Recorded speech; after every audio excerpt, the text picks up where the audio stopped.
The Detroit Lions are on the right side of the injury report for the first time in what feels like a very long time. Welcoming back Mekhi Wingo, their sixth round selection from two draft classes ago, from the physically unable to perform list. Now, Mekhi Wingo, as a rookie, played some really nice snaps for the Detroit Lions. As a sixth round rookie coming out of LSU, a player that was undersized and overlooked in the draft class, many people did not expect Mekhi Wingo to have a large impact on his rookie season, right? There were a lot of players in front of him: Levi Onwuzurike, DJ Reader, Aleem McNeil, and several others who were going to take up playing time.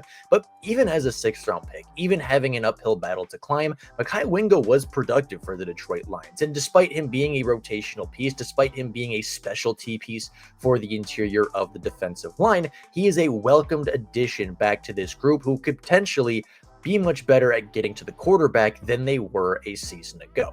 Now, Mekhi Wingo played 11 games for the Detroit Lions a season ago, where he totaled 9 tackles, 1 quarterback hit, 3 pressures, all while just playing 176 snaps. Now, those statistics may not feel like a lot. They may not seem very impressive for a rookie, for an NFL player, or for a player that is returning from injury, expected to have big upside for a defensive line or even a defensive unit.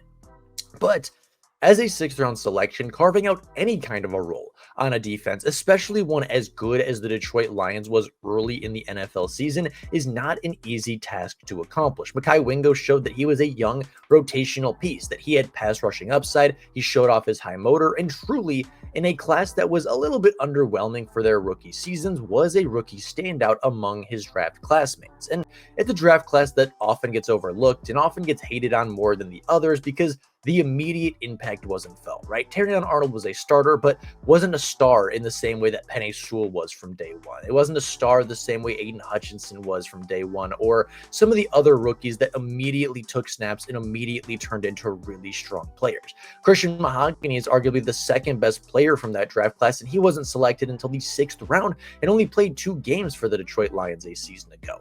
It's a draft class that was focused on building and securing the Lions' future, and the immediate payoff wasn't very evident. But Mekhi Wingo did show some things immediately. Again, playing 11 games, but having 9 tackles, having a quarterback hit, having a few pressures, and really being a Detroit Lions third down specialist, rotating into the interior and making some plays from there and just being a productive young player. Now, the Detroit Lions defensive tackle room is quite deep. Aleem McNeil, when he returns from injury reserve, will of course be the starter and the star on the interior. DJ Reader is going to start as the nose tackle, with Tyleik Williams primarily backing him up. And with the big three there's not going to be a whole lot of room for players to get playing time. Aleem McNeil and Tyleik Williams will likely play on passing downs. Aleem McNeil and DJ Reader will likely play on rushing downs. And in rare situations where they have 3 defensive tackles on the field, it's going to be McNeil, Reader, and Williams. But until Aleem McNeil returns, there is going to be a bit of a gap, and there is going to be a bit of a difference when it comes to the depth chart for the Lions. And when you go down the rest of the group, it makes it pretty evident that Mekhi Wingo's presence is very much needed for this defensive line. You go to the next player on this list, Roy Lopez, who is a good interior defender. He's a great run stopper. He's a fantastic young player, but not much of a pass rusher. Only has 2 sacks on his career and doesn't get to the quarterback very often. That is not a knock on his game necessarily. That's not the game that he wants to play. He's a guy that's going to stop the run. He's a guy that's going to plug holes in the middle. He's a guy that's going to make people around him better and free up other edge rushers and other pass rushers to get to the quarterback. But he himself is not very productive. Then you go to Pat O'Connor, who I think even in just a few games last season was quite productive and quite good for the Detroit Lions. But Mekhi Wingo is better. What Mekhi Wingo showed last year outproduces, and he's better than what Pat O'Connor showed.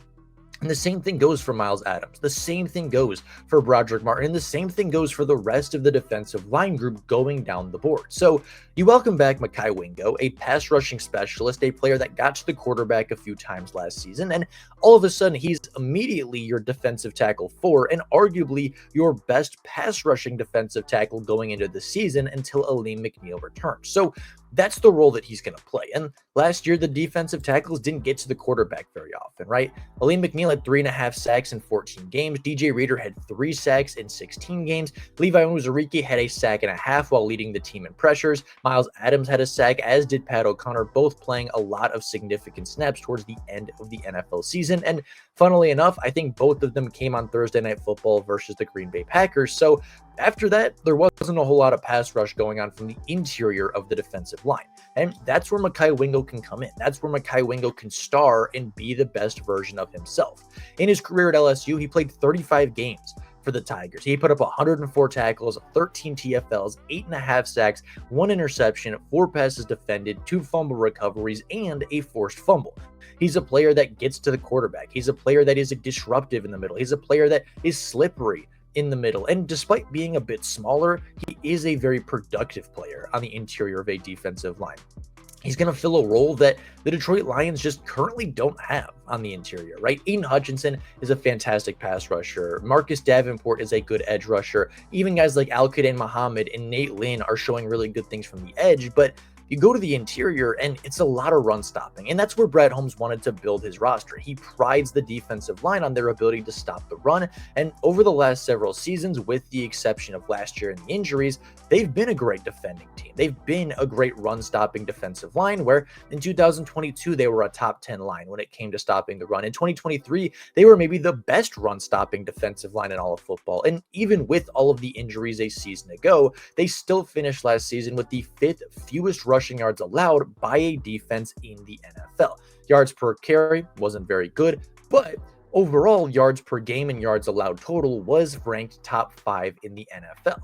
Brad Holmes prides himself on the ability to stop the run. He prides himself on the ability to make sure the running back doesn't take over the game. And it's brought a lot of success to Detroit. It's brought a lot of success to making teams one-dimensional. And from there, even if the secondary wasn't great, Kirby Joseph and Brian Branch were talented enough to take the football away. The cornerbacks were talented enough to not give up major plays, or at least not enough plays to sacrifice a game in the Detroit Lions' favor. So with that being the case, they just don't have a lot of pass rushers, right? Aleem McNeil is a run stopper first. DJ Reader is a run stopper first. Tyleik Williams and Roy Lopez and Broderick Martin are all run stoppers first. And while some of them have pass rushing upside, none of them are pass rushers, right? They are not designated to fill that role in the way that Mekhi Wingo is. And Levi Onwuzurike was. Levi Onwuzurike was the athletic pass rushing type. He was the player that could get to the quarterback often, but with him suffering an ACL injury and really not being able to play this year, that opens up a major opportunity for Mekhi Wingo to sneak in and really take that opportunity and make the most of it. Now, Mekhi Wingo was a 6th-round draft pick for a reason. Some of it was just being overlooked because of his size and injury concerns. Many people projected him to be a day 2 selection, but he wasn't selected until the 6th round of the 2024 class. And despite that, he has a lot of pros. Mekhi Wingo is quick. He's relentless. He has pass rushing ability. He's got good hands. He's got quick feet and really is a good athlete. He's a player that, for a reason, was projected to go in the 2nd or 3rd round of the NFL draft. He's a player that was a leader at LSU. He's a player that was looked at as a captain, as a symbol on that defensive line. He wore 18 at LSU, which is a pretty big deal for players, especially on the defensive side of the ball, because that means you have leadership. That means that you are a good player. That means you lead by example. It means you lead in the locker room. And that's the kind of player that the Detroit Lions brought in as a 6th-round selection. Now, Mekhi Wingo is not a superstar. Mekhi Wingo is not an all-pro player and all-pro talent in waiting, and there are some concerns. He's small for the defensive line. At 6'1", 275 pounds, he really is just a 3rd down pass rushing specialist, and his skill set and his size and his physical limitations really do kind of warrant him and really do kind of restrict him to being just a 3rd down pass rusher, to just being a pass rushing specialist. But luckily for the Detroit Lions, that's exactly what they need. That's exactly who they need on the defensive line. They don't need another run stopper. They don't need another well-rounded player. They don't need another 3-down defensive lineman. They need a pass rusher. They need somebody who can get to the quarterback, who can win one-on-one, who can collapse the pocket and put pressure on the quarterback to make mistakes and get him on the ground. And that is the game of Mekhi Wingo.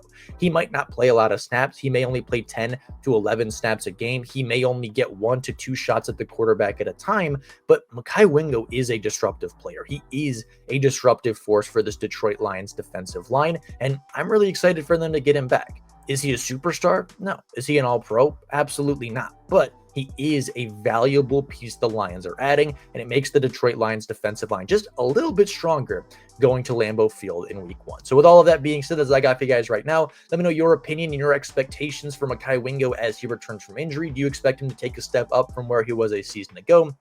Do you expect him to get buried on the depth chart a little bit? I'd love to hear you guys' opinions, but with all of that being said, thank you all so much for watching, and until next time, and as always, go Lions!